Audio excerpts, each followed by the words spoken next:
All right. Yeah, so today's topic is going to be about taking a mid-semester break and what that means and what that might look like is talking about a bunch of different things and kind of the stress of midterms at the mid-semester point that I'm sure we can all relate to at least a little bit. So today we're going to talk about, what is stress and what does stress look like? We're also going to talk about what might make our stress worse throughout the semester and at different points. And then we're going to talk about some different ways that we can try to start managing that stress for ourselves and how we can cope with that stress. So first, we're going to talk about what is stress. And we have to kind of define what that is. And stress is something that we've all experienced throughout our lives. And we've probably experienced it at various different levels. Stress is basically just your body's natural reaction to pressure or any situation that makes us feel a sense of pressure or urgency. So let's think of this kind of situation. If you show up to the first day of class at the start of a brand new semester, and your professor is going over the syllabus with the class, and then all of a sudden they tell everyone that there's a mini paper due at the beginning of the next class period. That sinking feeling in the pit of your stomach, maybe a light feeling of dread, maybe even a little bit of panic, the feeling of urgency that we're probably all feeling in that situation, that's stress. And it's a natural reaction to a situation that causes us to feel pressure or urgency, and is letting us know that something needs to be done in that moment. So in that particular situation, stress is activating our fight or flight response. It's a part of our nervous system that lets us know that something is going on and we need to address it. We can address it either by fighting or doing something about it, or fleeing or leaving the situation in some way. So if we go back to that classroom mini paper example, do we fight that stress by setting up a plan to get the paper done before the next class period? Or do we flee by maybe dropping the class or leaving the classroom or just trying to avoid the paper altogether? So stress is a natural thing, and sometimes it's really easy to see stress as all bad. And, just from that one example, though, with the mini paper, we can start to see where stress can actually be good sometimes. In small doses and in manageable doses, temporary stress can act as a motivating factor to help us push through obstacles and get things done. But in really large doses that are sometimes difficult to manage, and especially when that stress is chronic and long-lasting, it can be really overwhelming and sometimes debilitating, and make it really difficult for us to push through and get done the things that we need to get done. So if we never experience any stress at all, we might feel kind of unmotivated. We might not really feel like there's that fire to push us through and get the things done. At the same time, if we're feeling too much stress, then we start to feel overwhelmed. And that's when it kind of becomes debilitating.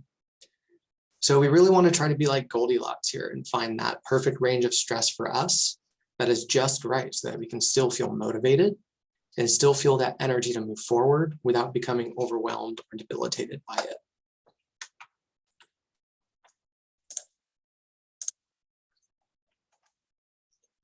So what kind of things can increase our stress and make it worse?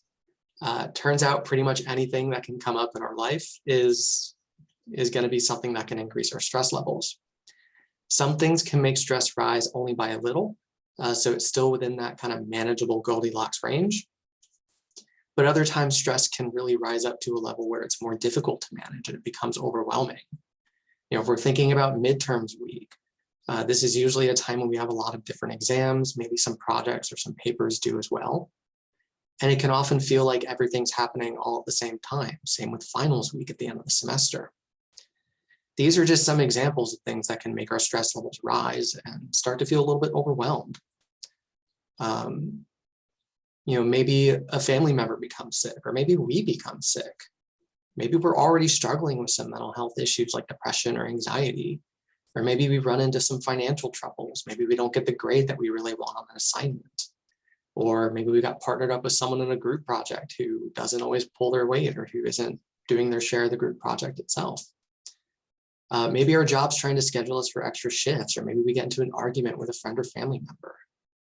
All of these things are really typical experiences that I'm sure every one of us can relate to in some way, shape, or form.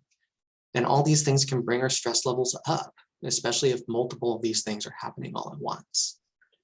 So stress is a normal part of life, but sometimes things can get overwhelming and sometimes things can start to feel like too much all at once.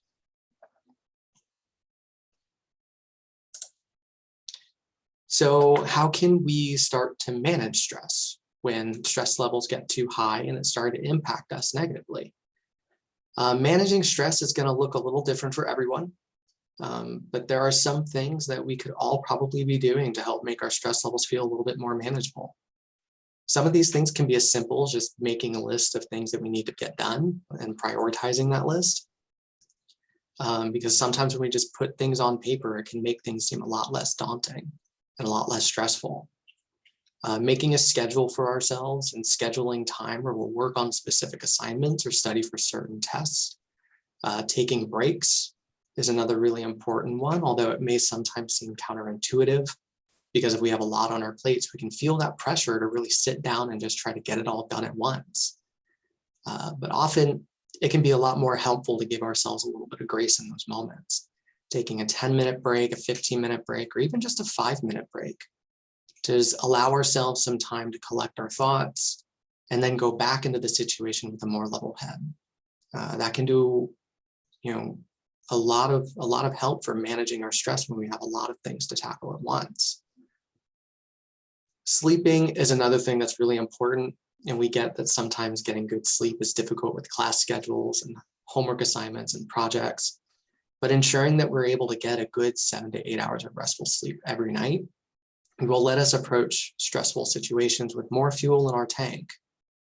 Regular exercise and healthy diet can also help to reduce our stress levels throughout the day as well. If we're feeling good physically, we may be more likely to feel better emotionally as well. And then really making sure that we're also making time for our hobbies and self-care activities is super, super important too. We can't be 100% a student 100% of the time. We need to make time for the other aspects of our lives that bring us joy, and that can go a really long way in building up our reserves for stress.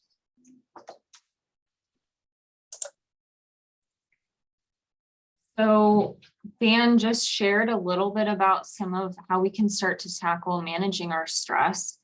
And now I'm going to talk a little bit about how can we incorporate some relaxation strategies to help us manage our stress when maybe some of those other things don't work. So kind of true to the title of our presentation of let's take a mid-semester break or let's take a breather. I want you to just check in with how you're feeling right now, learning about stress and anxiety or whatever is stressful in your life right now. And I invite you to kind of take a moment to take some deep breaths. And it's important when you're practicing deep breathing to focus on breathing in through your nose and breathing out through your mouth. And I think some people, it's helpful if you cover your hand over your stomach so that as you're breathing in, kind of like in the picture here, she has her hand on her stomach, and as she's breathing in, she can notice that her stomach kind of inflates a bit with the air. And then as she exhales out, her stomach then goes back to where it was before. So you want to make sure you're kind of getting oxygen into your body and into your stomach as you breathe in and breathe out.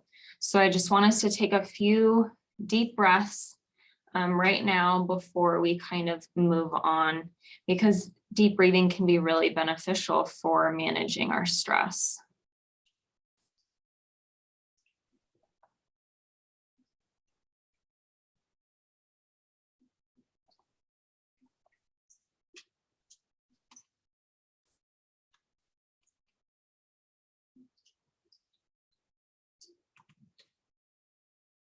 And if you're wondering, okay, maybe deep breathing is something that you've tried and maybe it works sometimes and maybe it doesn't work other times. So I want to share some other relaxation techniques that that might be helpful in those moments. So there are a wide range of relaxation techniques out there. You may have heard of progressive muscle relaxation. So essentially what progressive muscle relaxation is, it's where you focus on different parts of your body and you tense your muscles in that part of your body. So let's say you focus on your arms or your hands. So you would clench your hands together, and you would hold that tension in your hands for a couple of seconds and focus on that tension. And then after a few seconds, you would relax that body part. And part of how this is helpful for relaxation is, one, you're focusing on something else other than maybe what's making you stressed out. So you're focusing on the tension in your body. And you notice how relaxed your body feels when you do release the tension in your muscles. And you can do this in all different parts of your body. So some people feel a lot of tension in their jaw without even realizing it. They may go through the day and they're not even aware that they're holding their jaws tense. And so this is a really nice strategy to use when you can just tense your jaw for a couple of seconds and focus on that tension, and then completely relax your jaw. And you notice, oh, maybe you were tense the entire day and you didn't even realize, because now you know what it actually feels like when you're completely relaxed. And then one other area I feel is pretty common for a lot of people is holding their stress or anxiety or whatever it is in their shoulders. And so I know we all are used to, with COVID, doing Zoom meetings and Zoom class and whatever it is, and being on our computer. And we may hold our tension in our shoulders and not even realize that we're tensing throughout the day. And so it can be a nice little exercise to tense your shoulders and relax, to feel much more relaxed in those areas of the body. And then another relaxation technique is called grounding. And a really simple exercise that I like to use for grounding is something where you use your 5 senses. And I call it the 5, 4, 3, 2, 1 grounding exercise. Essentially what it is you're incorporating all of your senses to really feel present in the moment and grounded. And you start out and you think, okay, what are 5 things that I can see around me? So you can say them out loud, you can kind of say them to yourself, but just pointing out 5 things you can see around you. And then 4 things that you can touch or you feel around you. So that may be the chair you're sitting on or the clothes you're wearing. And then you're going to point out 3 things that you can hear around you. And that one you have to pay a lot of attention to. So it taps into some of that focus. And then 2 things that you can smell around you, and 1 thing that you can taste. And I like to suggest that if you haven't eaten anything that day, or you don't have any candles burning, and you can't really smell much, I like to think of 2 of maybe my favorite scents, and with taste, maybe 1 of my favorite flavors. And so as you kind of engage all of your senses, it helps you to ground yourself to the present moment. And then body scan is another type of relaxation technique that helps promote body awareness, stress awareness, and relaxation. And it's the process of bringing awareness or attention to different parts of the body, similar to progressive muscle relaxation. But with a body scan, instead of tensing those muscles, you're more observing any sensations that you notice in those different parts of your body, and you're acknowledging these sensations as well as acknowledging any thoughts or emotions that accompany the sensations you're experiencing. And you can start at the top with your head going down, or you can start at the bottom with your feet and go up. And just to be mindful of what your body is feeling in that moment. And then another mindfulness technique I really enjoy is a calm scene or guided imagery. And essentially what that is creating a relaxing situation or environment in your mind. And you are engaging your senses by thinking, okay, let me picture a calming environment, maybe a beach or a forest. And what do I see around me? What can I hear? What can I feel? What can I smell in this environment? And it helps you to kind of take your mind off of maybe what's making you stressed out in that day and help kind of reset your mind and reset your body in some relaxing, calming environment for you. And they have plenty of guided imagery exercises online on YouTube, but you can also create one for yourself. And then here's a list of just additional resources that might be helpful for managing your stress. So there's a few different phone apps out there. Headspace, Insight Timer, Breathe to Relax, Virtual Hope Box. These are all apps that you can download on your phone, and they're all a little different, but generally they incorporate relaxation strategies to help you feel a little bit more relaxed when you're stressed out, and really useful resources. And then we have 2 podcasts here. The Daily Meditation podcast, and meditation is another form of relaxation, and so it can be really helpful. And also the ASMR podcast. And for those who may not be aware, ASMR uses audio or visual stimuli, and some people find that experience the calming sensations along with that stimuli from listening or watching. And if this is a podcast, then it might be something you're listening to that calms you. And then there's a really cool resource that WSU has. They have an open relaxation room on the ground floor of the Chinook. So if you are finding that you're on campus and maybe you're in between classes, you have a bit of a break, but it's just a really stressful day. Maybe you have a test coming up, or you just had a test and you need just some time to be calm yourself and relax your body. You can go to their open relaxation room. And then we wanted to take a moment to also share some of our resources that we have at CAPS. So we offer individual counseling. We also have a lot of great group therapy and workshops available. And so some related to maybe stress management or difficulty with anxiety or stress. We have a workshop on getting unstuck. If you feel like you're kind of stuck in work or whatever you're feeling, and you just need some help kind of finding tools to work through some difficult emotions or thoughts or behaviors that you're having. That's a really great workshop. We also have a mindfulness workshop, so incorporating some of the strategies that we've been taught today.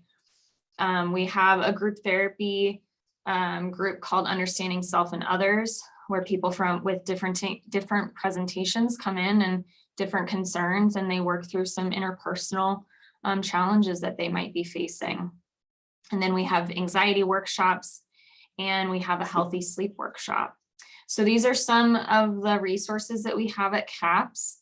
And we definitely encourage you, if you are finding it difficult to manage your stress and maybe some mental health challenges associated with school and stress, then we encourage you to reach out to our resources here at CAPS.